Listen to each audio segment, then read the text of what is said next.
Everyone deserves a princess moment, and this video will show you how to get that look. This makeup and hair tutorial was inspired by Rapunzel. It's a playful, romantic look. Please stay near the end of the video for a message about a very important project.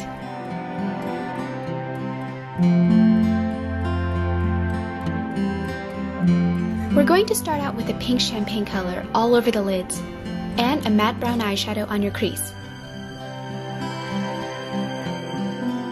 Afterwards, take a shimmering purple color and add this on the center of your lids. Take a purple color and add this on your lower lash line for that pop of color. With the matte brown eyeshadow, use this to softly line your eyes. And rim your lower lash line with a peach eyeliner. Finish off with freckles if you don't have them naturally. And of course, you can't forget your blush.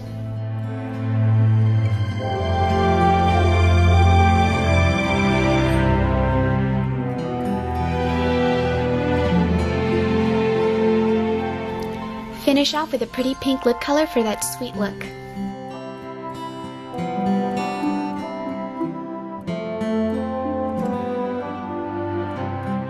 See? How simple was that?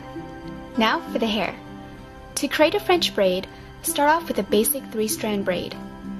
Cross the right strand over the middle strand and then cross the left strand over the middle. When crossing over the middle strand, they will become the outside left and right strands. Take a section of hair from the right side of your head again and join it with the middle strand. Then cross the left strand. Continue this all the way down the head. A French braid is very similar to a 3-strand braid. You're just constantly joining hair to the middle section of your hair as you work your way down.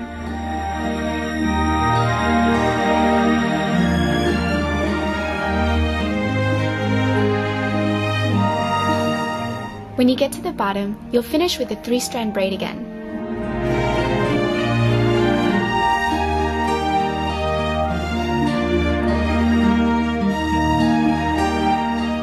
And now for the Rapunzel braid.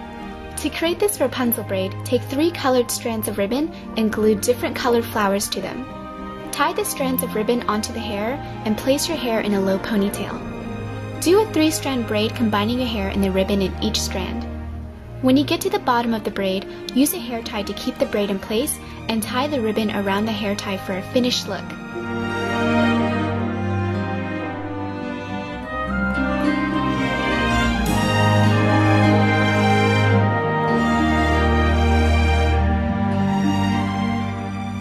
Natural flowers for that perfect finished hair accessory.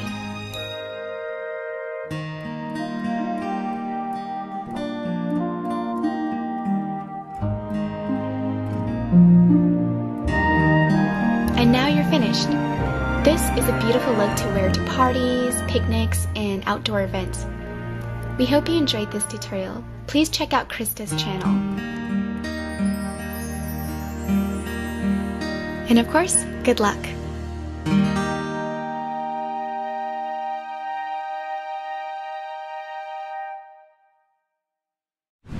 Hey guys, we created this video to educate you on the Rapunzel Project, which is a non-profit organization that was created to create awareness of the existence and efficiency of cold cat therapy. Cold cat therapy is the process in which chemotherapy patients can actually keep their hair during treatment, and it's amazing. A lot of people actually don't even know that they exist, so we just want to educate you guys on that. And today we actually have Trisha here with us who successfully used the cold cap, and she's going to tell us a little bit about her story and how it worked for her. Hi, my name is Trisha Burns, and I was diagnosed with breast cancer in January 2011, and I was told pretty early on that I was going to have chemotherapy and that I would lose my hair, which I was quite devastated by, as most cancer patients are. And then I kind of came to terms with the idea this was going to happen until I started hearing from my friends in England, my family, that told me, you know, you should look into the cold cap therapy. That's what they're doing all over Europe. And at first I was skeptical. It sounded like kind of a gimmick, but I started to research it online, and I found out that there's a company called Penguin Cold Caps. They're based out of England, that ship you the caps to America, and they are very cold caps with a gel-like substance inside them that you wear on your head during the chemotherapy. They are frozen to a temperature of minus 33 degrees below, and I used them. I have had 5 rounds of chemotherapy. I'm about to have my last round next week, and I have kept all of my hair. Looks amazing. Totally amazing. And for anyone that's skeptical, that thinks that maybe I was one of those lucky few that just happened to not lose their hair, I have lost the hair on my body. I've lost my eyebrows mostly, and I'm still continuing. That process is still continuing, but I have not had any thinning on the hair on my head. Wow. So if you know someone who is about to start treatment for chemo and they've been told they're going to lose their hair, please tell them to go to www.penguincoldcaps.com or Google the topic cold cap therapy, and you can read everything you need to know about it. So it works. And in fact, I've spoken to about 20 women in America that have also used the same cold caps, and everyone I spoke to also kept their hair.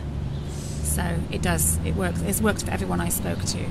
Yeah, the Rapunzel project said that it's 90% success rate, over 90%. So it's very effective.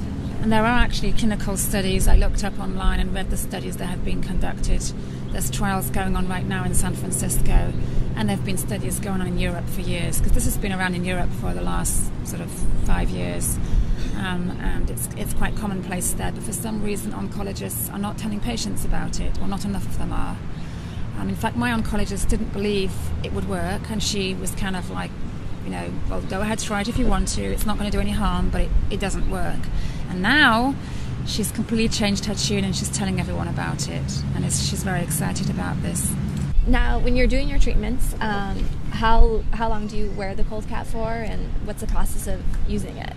Well, the cold caps are stored in a special freezer, which was kindly donated to me by Rapunzel.org, and that the freezer is kept at the hospital, and the caps are kept in the freezer, and the first cap gets put on 1 hour before the chemo drugs start. So when my pre-meds are started, that's when I start the cold caps, and then I wear them during the actual chemotherapy treatment, and then for 4 hours afterwards. So it's a total of about 8 hours of the caps.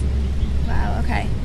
And the Rapunzel project, I believe, is trying to get, their main goal is to try and get more freezers into more hospitals. Right. Because there's only a few that carry it right now. Yeah, that was my biggest challenge, was actually getting UCLA Santa Monica to get to accept the freezer. And I had to, you know, persuade them that there was a good chance this was going to work. I think they too were very skeptical, but now they've seen it work. There's 2 patients, myself and another lady, that shared the freezer, and both of us have kept all of our hair.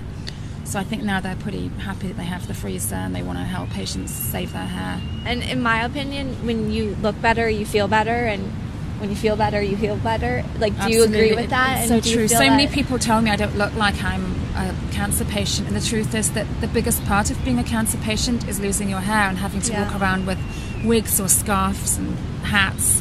And I don't look like a cancer patient, and I don't feel like a cancer patient. And I think that's been a big help in my recovery of handling the chemo. Yeah.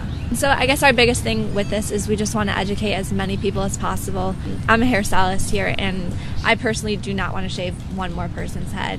And so I think it's really important that we just spread the word and let people know that there are options out there. The doctors may not educate you in them, and so I think it's really important that we're personally educated ourselves. Well, Tricia, thank you so much for joining us and sharing your story. You're welcome. We're going to go ahead and link all the websites and links below so that you guys could do a little bit more research, and Tricia's blog as well. Bye, guys. Bye. Thank you.